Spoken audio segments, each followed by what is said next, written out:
guys, Assalamualaikum warahmatullahi wabarakatuh. Saya di sini ingin menjelaskan pengertian, struktur, dan penjelasan mengenai teks sejarah.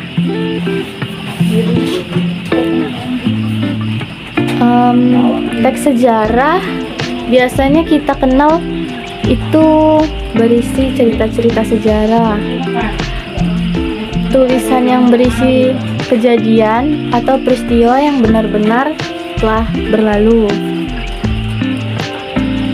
Sebaliknya, teks sejarah biasanya kisahnya itu mengisahkan cerita imajinatif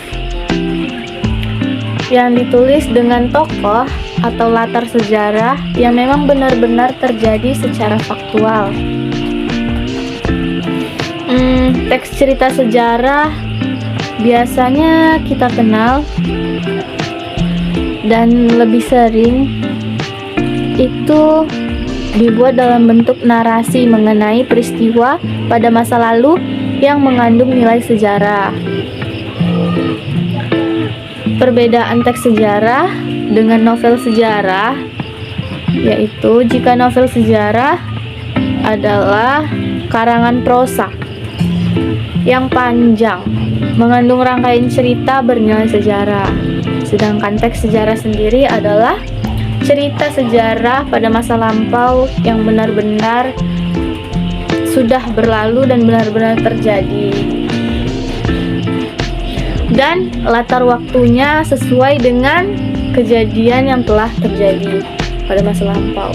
Sedangkan teks novel sejarah adalah cerita karangan imajinatif yang dilakukan seorang pengarang yang merubah nama-nama tokohnya, dan itu adalah karangan yang bersifat atau menceritakan sebuah sejarah. Dan kita berlanjut pada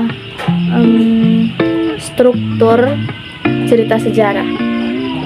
Struktur cerita sejarah itu biasanya ada 8. Yang pertama ada orientasi atau pengenalan situasi. Yang kedua adalah pengungkapan peristiwa.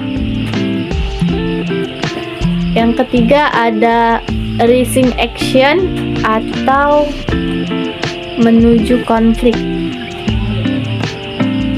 Yang keempat adalah puncak konflik. Nah, puncak konflik itu dimana cerita yang lagi memanas, yang lagi banyak-banyaknya masalah. Lalu setelah itu ada resolusi, yaitu penyelesaian. Disitulah penyelesaian masalah yang telah terjadi. Setelah resolusi ada cerita sejarah, teks sejarah yang menggunakan koda atau penutup atau komentar untuk penutup.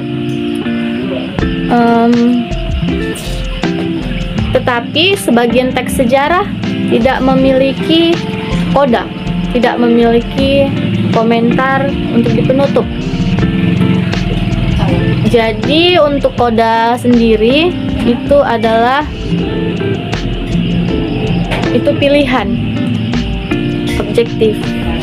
Bisa ada yang memakai dan ada yang tidak dalam teks cerita sejarah.